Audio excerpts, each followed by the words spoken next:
Good morning students. आज हम bio का जीव विज्ञान का अध्याय 2 स्टार्ट करने जा रहे हैं। पुष्पीय पादपों में लैंगिक प्रजनन। इसके पहले हमने अध्याय 1 कंप्लीट कर लिया था। पुष्प क्या कहलाता है? पुष्प क्या है? पौधे का एक महत्वपूर्ण अंग है। पुष्प को हम क्या कहते हैं? एक जनन अंग भी कहते हैं। यह क्या कहलाता है? पौधे का एक महत्वपूर्ण भाग कहलाता है। प्रजनन, इसमें हम पढ़ेंगे पुष्पीय पादपों में लैंगिक प्रजनन। लैंगिक प्रजनन के बारे में हमने इसके पहले वाले अध्याय में पढ़ा है। अलैंगिक प्रजनन क्या कहलाता है? जिसमें इसके पहले वाले अध्याय में हमने पढ़ा है ना, अलैंगिक प्रजनन होता क्या है। अलैंगिक प्रजनन क्या है? जिस जनन प्रक्रिया में केवल एक जनक भाग लेता है उसको हम क्या कहते हैं? अलैंगिक प्रजनन कहते हैं। और जिस जनक प्रक्रिया में क्या होता है? 2 जनक भाग लेते हैं उसको हम क्या कहते हैं? लैंगिक प्रजनन। इसमें हम पहला टॉपिक पढ़ेंगे पुष्प। यह क्या होता है? जो पुष्प होता है वो पौधे का एक महत्वपूर्ण भाग होता है। यह क्या होता है? लैंगिक जनन का क्रिया स्थल कहलाता है। इसके बिना क्या होगा? किसी भी पौधे में लैंगिक क्रिया नहीं होगा, लैंगिक जनन नहीं होगा। एक प्रारूपिक पुष्प, आपने एक फूल देखा होगा, एक प्रारूपिक पुष्प देखा होगा। उस पुष्प में क्या होते हैं? मुख्यतः 4 भाग होते हैं। जासवंत का पुष्प आपने देखा होगा, इसका डायग्राम बना के हम दिखाते हैं। जासवंत का फूल सभी बच्चों ने देखा है ना। उसमें क्या होता है? ऐसे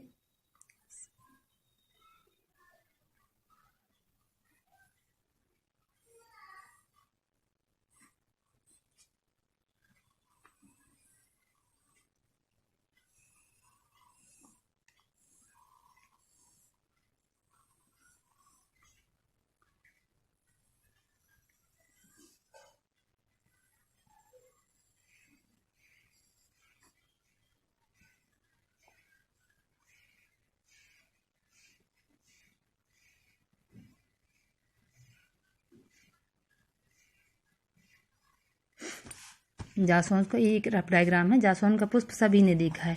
तो जासवंत के पुष्प की सबसे बाहरी तरफ देखा होगा आपने, हरे कलर के डंठल पाए जाते हैं। ये क्या होते हैं? 4 या 6 होते हैं, 5 या 6 होते हैं। और ये आपस में क्या होते हैं? सभी जुड़े होते हैं। ये आप चाहे तो फूल सबने देखा होगा जासवंत का फूल, उसको निकाल कर देख सकते हैं जिसके पास हो। तो हरे रंग का जो बाहरी आवरण होता है हम उसको क्या कहते हैं? बाह्य दल कहते हैं। ये बाह्य दल क्या करता है? आंतरिक पुष्प के अंदर के अंगों की क्या करता है? बाह्य आघातों से रक्षा करता है। इसकी एक इकाई को क्या कहते हैं? हम बाह्य दल कहते हैं। ये पूरा क्या कहलाता है? पूरा बाहरी हिस्सा जो कहता है हरे रंग का, इसको कहते हैं बाह्य दल पुंज। और इसकी एक जो सिंगल इकाई होती है, यदि हम इसको तोड़ कर निकालेंगे एक सिंगल इकाई, तो इसको क्या कहेंगे? बाह्य दल कहेंगे। इसका मुख्य कार्य क्या होता है? ये पुष्पीय पौधे के पुष्प के आंतरिक अंगों की बाह्य आघातों से रक्षा करता है, उसको बचाने का कार्य करता है। उसके बाद आता है इसका दूसरा भाग, इसको हम कहते हैं दलपुंज। दलपुंज कहते हैं। ये मुख्यतः रंगीन होते हैं। आपने जासवंत के फूल में देखे होंगे लाल रंग के पाए जाते हैं 5। ये क्या कहलाते हैं? दलपुंज कहलाते हैं। और इसकी एक सिंगल इकाई होती है, उसको क्या कहा जाता है? दल कहते हैं। इसका मुख्य कार्य होता है कीटों को परागण के लिए अपनी ओर आकर्षित करना। यदि पुष्प रंगीन नहीं होंगे तो कीट क्या होंगे? उसकी ओर आकर्षित नहीं होंगे और वो क्या नहीं कर पाएंगे? मकरंद नहीं बना पाएंगे, है ना। ये अपनी ओर आकर्षित करने का कार्य करते हैं। उसके बाद तीसरी इकाई होती है, पुष्प की जो तीसरी इकाई होती है वो क्या कहलाती है? पुमंग कहलाती है। आपने देखा होगा ना, छोटे छोटे बहुत सारे असंख्य संख्या में क्या पाए जाते हैं? इसमें पुमंग या पुंकेसर पाए जाते हैं। ये पुष्प का तीसरा चक्र कहलाता है। यह क्या है? ये आवश्यक अंग कहलाता है। ये छोटे छोटे पाए जाते हैं ना, ये क्या है? पुंकेसर या इसको पुमंग कहते हैं। यह पुष्प का नर भाग कहलाता है। इसको लघु बीजाणु पर्ण भी कहते हैं। ये क्या कहलाता है? पुष्प का एंथर कहलाता है, या इसको कहते हैं परागकोश। इन्हीं के अंदर छोटे छोटे क्या पाए जाते हैं? परागकण भरे होते हैं। उसके बाद है पुष्प का चौथा चक्र। यह पुष्प का क्या कहलाता है? सबसे आंतरिक आवश्यक चक्र कहलाता है। यह पौधे का मादा जनन अंग भी है। इसकी एक इकाई को अंडप कहते हैं और यह पुष्प का क्या बनाता है? मादा भाग बनाता है। यह पुष्प का क्या बनाता है, मादा भाग बनाता है। उसके बाद है दूसरा टॉपिक है इसके बाद पुंकेसर अथवा लघु बीजाणु पर्ण। प्रत्येक पुंकेसर होते हैं उसके क्या होते हैं, मुख्यतः 3 भाग होते हैं। जो पुंकेसर या लघु बीजाणु पर्ण होता है उसके मुख्यतः 3 भाग होते हैं, जो क्या होते हैं, तंतु, परागकोश तथा संयोजी कहलाते हैं। जो पुंकेसर अभी आपने देखा था ना, इसको क्या कहते हैं, पुंकेसर कहते हैं। ये मुख्यतः 3 भागों से मिलकर बना होता है। पहला भाग होता है इसका तंतु, फिर होता है परागकोश, उसके बाद होता है संयोजी, जिससे क्या होते हैं, ये आपस में जुड़े होते हैं। इसको हम चित्र की सहायता से आगे समझेंगे।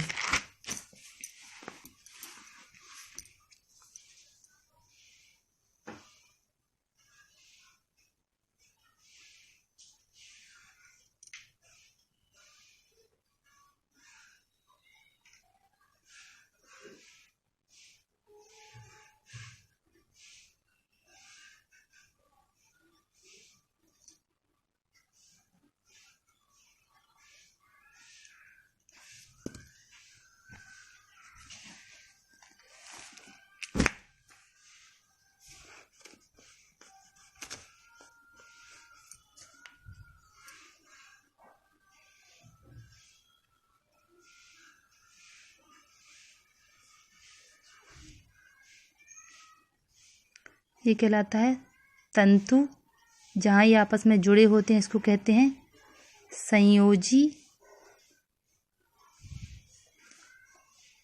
और ये भाग कहलाता है इसका पराग कोश। इसका नाम क्या है, ये क्या है, एक पुंकेसर की संरचना, पराग कोश की संरचना।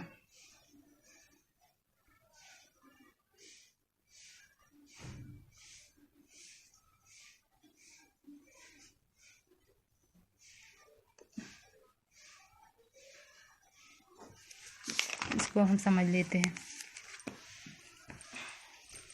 जो तंतु होता है, ये तंतु देखा है आपने, ये तंतु क्या है, यह पुंकेसर का एक लंबा वृंत होता है। दूसरा है परागकोश। परागकोश क्या होता है, परागकोश है जो ये क्या है, एक फूला हुआ सिरा होता है। जो तंतु की परागकोश क्या होता है, एक फूला हुआ सिरा होता है, जो तंतु के कहाँ पाया जाता है, अग्रभाग में पाया जाता है। इसके अंदर क्या होते हैं, परागकोश भरे होते हैं, परागकण भरे होते। प्रत्येक परागकोश में, जैसे ये एक सिंगल परागकोश है, इसमें क्या होती हैं, जब हम यदि इसकी हम सेक्शन कटिंग बीच से काट कर देखेंगे तो इसके अंदर हमें क्या दिखाई देगा कि इसके अंदर 2 पालियां होती हैं, जो एक दूसरे से किसके द्वारा जुड़ी होती हैं, ये संयोजी दिख रहा है ना, इसके द्वारा ये आपस में जुड़ी होती हैं। इसका संयोजी का मुख्य कार्य क्या करता है, ये परागकोश की पालियों को जोड़ने का कार्य करता है। ये क्या कहलाता है, एक नरजनन अंग कहलाता है। पुंकेसर को हम क्या कहते हैं, नरजनन अंग कहते हैं। ये मुख्यतः 3 भागों से मिलकर बना होता है, तंतु, परागकोश और संयोजी। जो तंतु होता है वो क्या करता है, पुंकेसर का लंबा वृंत होता है, डंठल होता है। जैसे हम उसको निकाल के देखेंगे, जासवन के फूल का जो ये होता है, यदि हम इसको निकाल के देखें तो ये जो डंठल होता है इसको क्या कहते हैं, हम वृंत कहते हैं। और ये परागकोश जो आपस में जुड़े हुए होते हैं इनको क्या कहते हैं, बीच में जहाँ ये जुड़े होते हैं इनको कहते हैं कनेक्टिव या संयोजी कहते हैं। और जो ये पालियां दिख रही हैं इनको हम कहते हैं परागकोश। ये संरचना पूरी होती है पुंकेसर अथवा लघु बीजाणु पर्ण की।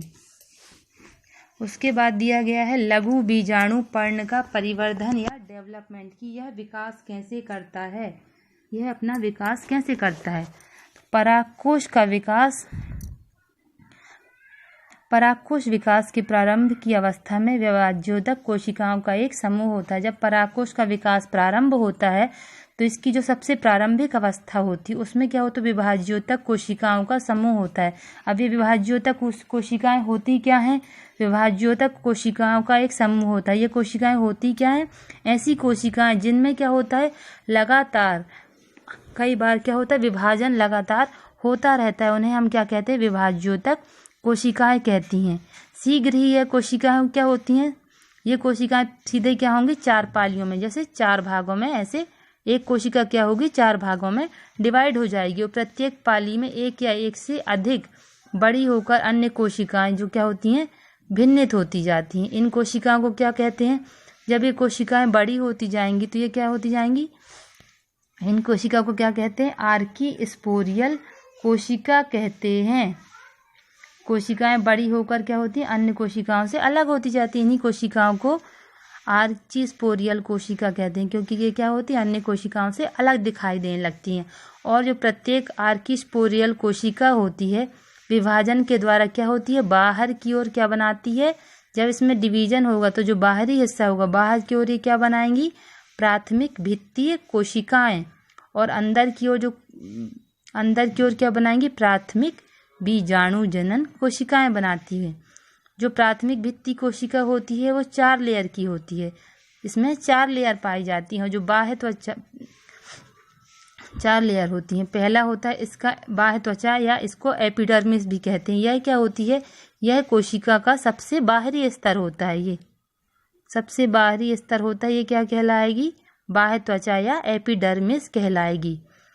जिसकी कोशिकाएं परागकोश, जैसे ही परागकोश की कोशिकाएं परिपक्व होती हैं तो ये क्या होती हैं, सूख जाती है। जो एपिडर्मिस होती है, जैसे ही परागकोश परिपक्व होता है, पक जाता है, तो जो बाहर की त्वचा होती है वो क्या होती है, धीरे धीरे सूख जाती है। इसके बाद आती है अंतःभित्ति। यह बाह्य स्तर दिया एपिडर्मिस की जो ठीक नीचे लेयर पाई जाती है उसको कहते हैं अंतःभित्ति। इसकी कोशिकाएं अपेक्षाकृत क्या होती हैं, मोटी होती हैं, थिक पाई जाती हैं ये। उसके बाद आता है मध्य स्तर। जो मध्य स्तर होता है वो क्या होता है, 2 से 3 लेयर का बना होता है। उसके बाद सबसे अंदर की स्तर आती है, आंतरिक स्तर आती है, इसको कहते हैं टेपिटम। यह सबसे भीतरी स्तर होता है, जो क्या होता है, बिल्कुल मध्य में स्थित होता है, मिडल में पाया जाता है, मध्य में पाया जाता है। इसका मुख्य कार्य क्या होता है, जो परागकण पाए जाते हैं, परागकोश के अंदर जो परागकण भरे होते हैं उनको पोषण प्रदान करने का कार्य करते हैं। और दूसरा क्या होते हैं, जो परागकोश होता है उसकी जो बाहरी परत होती है, एग्जाइन जिसको हम कहते हैं, उसका निर्माण करने का कार्य भी किसको कहते हैं, हम टेपेटम करती है। अब हम परागकण की संरचना के बारे में आगे पढ़ेंगे तो उसमें हम एग्जाइन के बारे में भी डिस्कस करेंगे आगे। इसके बाद हम देखते हैं लघु बीजाणु अथवा परागकण। मतलब लघु बीजाणु और ये परागकण होता क्या है। आपने जो परागकण होता है वो क्या होता है, परागकोश के अंदर। आपने अभी संरचना पढ़ी थी ना, जैसे ये परागकोश, ये परागकोश है। इन्हीं परागकोश के अंदर क्या पाए जाते हैं, छोटे छोटे परागकण भरे होते हैं। अब हम इन्हीं की संरचना के बारे में आगे पढ़ेंगे। ये परागकण क्या होता है, ये एक केंद्रकीय एवं एक कोशिकीय संरचना होती है। इसमें क्या होता है, ये एक केंद्रकीय एवं एक कोशिकीय संरचना होती है। यह 2 भित्तियों के द्वारा बनी होती है। भीतरी भित्ति को अंतःचोल तथा बाहरी भित्ति को क्या कहते हैं, हम बाह्यचोल कहते हैं। लघु बीजाणु की बाह्यचोल जो क्या होती है, स्पोरोपोलिनिन नामक रसायन से मिलकर बनी होती है। और जो परागकण का अध्ययन होता है, जिसमें हम परागकणों से संबंधित अध्ययन करते हैं, उस शाखा को क्या कहते हैं, पेलिनोलॉजी कहते हैं। ये सारे क्वेश्चन आपको वाइवा में भी पूछे जाते हैं, इसलिए इनको छोटी छोटी चीज़ें इनको अच्छे से पढ़ना है। अब हम परागकण की संरचना बना लेते हैं। आपको ठीक से बनानी है, हमारे में जगह नहीं इसलिए हम यहीं बना दे रहे हैं।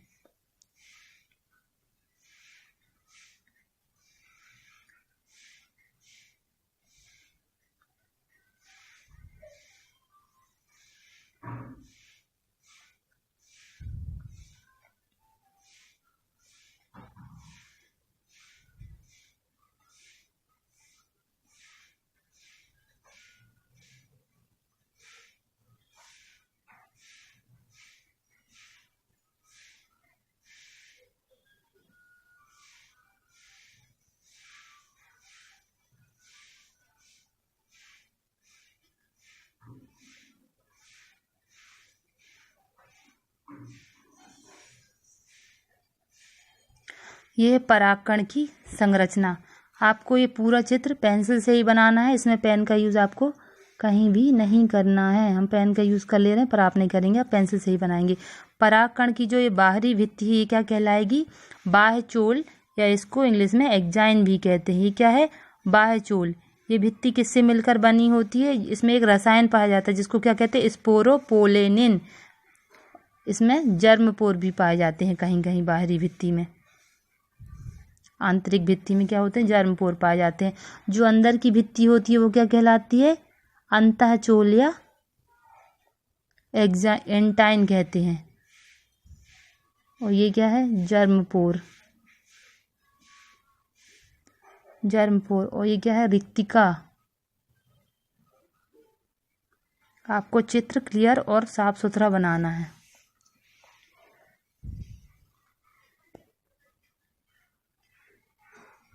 ठीक है, समझ में आ गया ना? बाहरी भित्ति क्या कहलाती है? बाह्य चोल। और आंतरिक भित्ति क्या कहलाती है? अंतःचोल।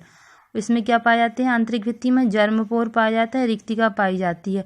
और जो बाह्य चोल होती है वो क्या कहलाती, किससे मिलकर बनी होती है? स्पोरोपोलेनिन नामक रसायन से मिलकर बनी होती है। परागकण के अध्ययन को क्या कहते हैं? पैलिनोलॉजी कहते हैं। उसके बाद हम पढ़ेंगे नर युग्मकोद्भिद का विकास। नर युग्मक यानी क्या होता है? परागकण। जो परागकण के बारे में पढ़ा है हम अब आगे देखेंगे कि इसका विकास कैसे होता है। जो ये परागकण है इसका विकास होता कैसे है। सबसे पहले क्या होता है? इस लघु बीजाणु केंद्रक में जो ये परागकण है इसके केंद्रक में सबसे पहले क्या होता है?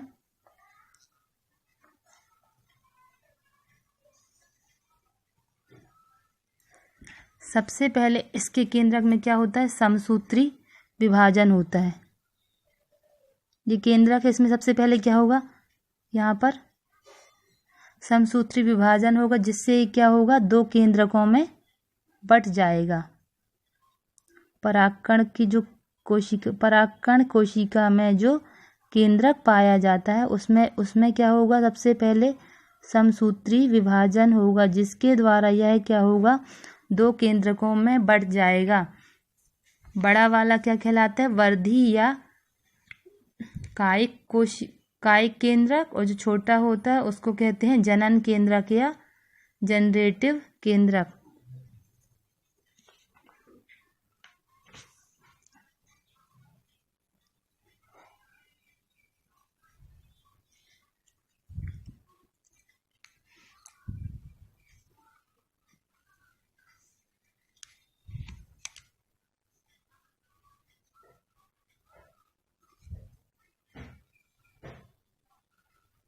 जनन केंद्रक और दूसरा है वर्धी केंद्रक। जब इन केंद्रक के चारों ओर क्या होता है? कोशिका द्रव्य आकर जमने लगता है। कोशिका द्रव्य क्या होता है? आकार एकत्रित होने लगता है। तो ये केंद्रक क्या होते हैं? कोशिका का आकार धारण कर लेते हैं। जैसे ही इनके चारों तरफ क्या होता है? कोशिका द्रव्य आकर एकत्रित होने लगता है तो ये क्या कर लेते हैं? कोशिका का आकार धारण कर लेते हैं। कोशिका आकार क्या कर लेते हैं? धारण कर लेते हैं। जैसे ही इन परागकणों में दो कोशिका की अवस्था आती है तो ये लघु बीजाणुधानी जिसके अंदर ये भरे होते हैं परागकण, ये क्या होते हैं? उससे स्वतंत्र हो जाते हैं और परागण की क्रिया के द्वारा कहाँ पहुँच जाते हैं? वर्तिकाग्र पर पहुँच जाते हैं। वर्तिकाग्र पर पहुँच जाते हैं। वर्तिकाग्र क्या कहलाती है? जो पुष्प का मादा भाग होता है, अभी आपने पढ़ा था ना पुष्प के 4 भाग, उसमें जो मादा भाग होते हैं उसके 3 भाग होते हैं, उसका ही एक भाग है वर्तिकाग्र। उसी पर ये कहाँ पहुँच जाते हैं? परागकण कहाँ पहुँच जाते हैं? अंडक की वर्तिकाग्र पर पहुँच जाते हैं। जैसे ही ये परागकण क्या होंगे? वर्तिकाग्र पर पहुँचेंगे, इसमें क्या होने लगता है? जर्मिनेशन होने लगते हैं। ये परागकण क्या होने लगते हैं? जर्मिनेट होने लगते हैं, अंकुरित होने लगते हैं।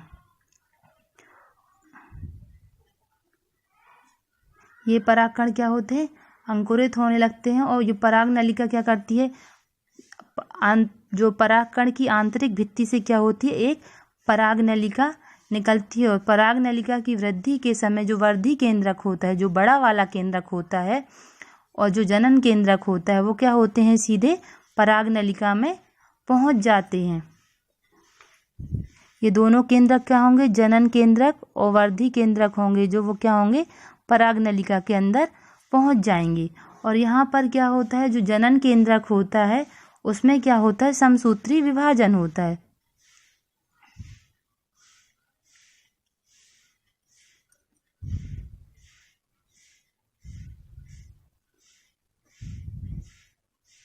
वर्धी कोशिका, और ये क्या है, जनन कोशिका। इसी जनन कोशिका में क्या होता है, समसूत्री विभाजन होता है, जिसके द्वारा क्या होते हैं, दो नर युग्मक का निर्माण होता है। दो किसका निर्माण होता है, दो नर युग्मकों का निर्माण होता है।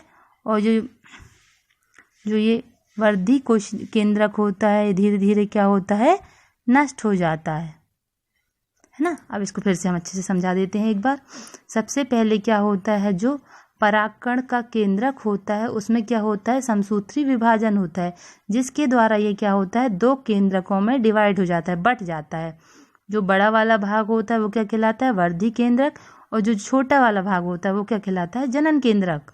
इसमें क्या होता है, जैसे जैसे इनके चारों ओर कोशिका द्रव्य का एकत्र होता जाएगा, तो ये क्या होंगे, केंद्रक क्या करते हैं, कोशिका का निर्माण कर लेते हैं, कोशिका के रूप में परिवर्तित हो जाते हैं।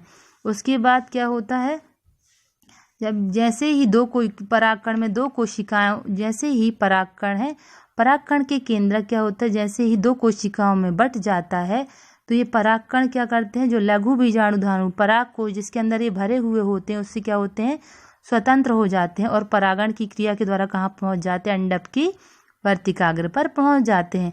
जैसे ही ये वर्तिकाग्र पर पहुंचते हैं, तो इसमें क्या होती है, अंकुरण की प्रक्रिया प्रारंभ हो जाती है, और ये अंकुरित होकर क्या बना लेते हैं, आंतरिक भित्ति से एक पराग नलिका निकलती है। और इस पराग नलिका में जो जनन केंद्रक होता है और वो वर्धी केंद्रक, ये कहाँ पहुंच जाते हैं, पराग नलिका में आ जाते हैं।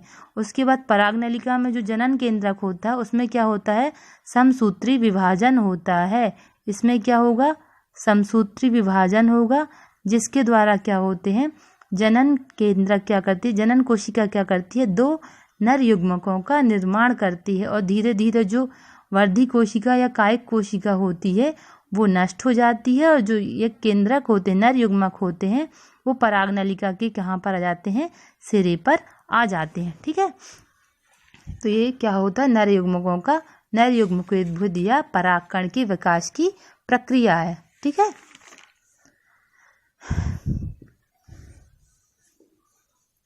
अब इसके आगे हम देखते हैं अंडक अथवा लघु बीजाणु पर्ण।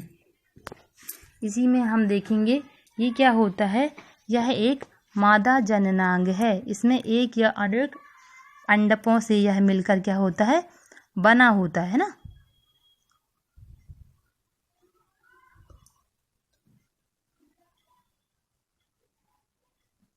यह एक या एक से अधिक अंडकों से मिलकर बना होता है।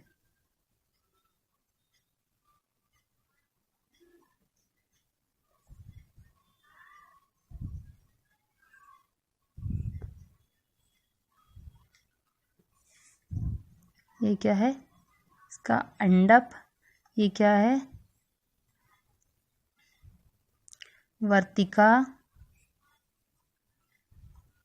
और ये सबसे ऊपरी वाला भाग है, इसी को हम कहते हैं वर्तिकाग्र। परागकण जो है अंडप के वर्तिकाग्र पर ही आते हैं, और इसमें क्या होती है, परागण की क्रिया प्रारंभ हो जाती है। इसको क्या कहते हैं, जो अंडप होता है वो क्या है, पुष्प का मादा भाग होता है। ये क्या होता है, कई प्रकार के, कई अंडपों से, एक या अनेक अंडपों से मिलकर बना होता है ना। इसमें अंडप ये तीन भागों से मिलकर बना होता है, अंडप, वर्तिका या वर्तिकाग्र। अंडप को ओवरी भी कहते हैं, वर्तिका को स्टिग्मा, और वर्तिकाग्र को क्या कहते हैं, स्टाइल कहते हैं। इनके कार्य,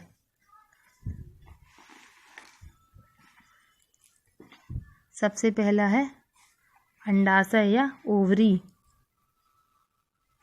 सॉरी यहाँ पे अंडप नहीं, अंडाशय है। ठीक है, अंडाशय, ये अंडाशय, फिर वर्तिका है, और उसके बाद है वर्तिकाग्र। जो अंडाशय है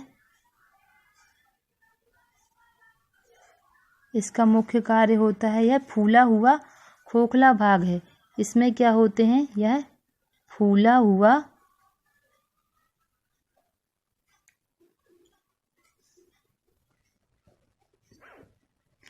अंडाशय क्या होता है, यह फूला हुआ खोखला भाग होता है, जिसमें क्या होते हैं, बीजांड छोटे छोटे ओव्यूल्स लगे होते हैं।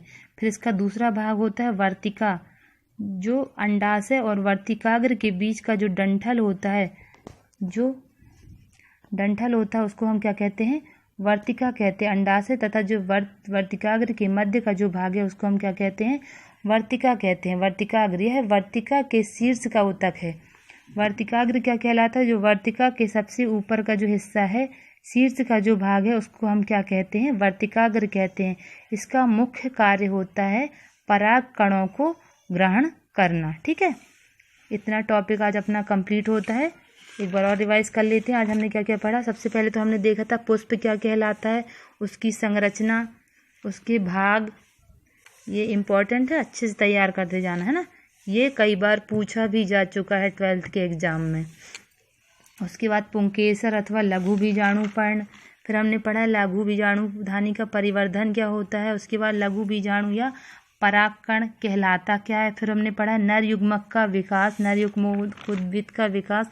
उसके बाद हमने पढ़ा है अंडप अथवा गुरु बीजाणुपर्ण। इसका हम PDF भी आपको सेंड कर देंगे, उससे आपको अपने नोट्स प्रिपेयर करने हैं।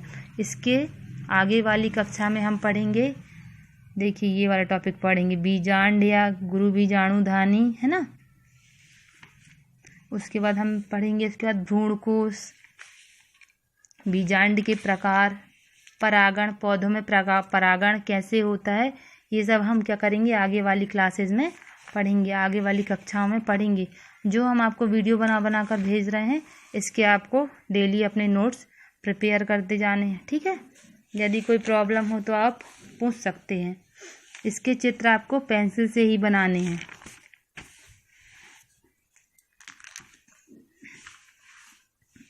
और चित्र जो है साफ बनाइएगा।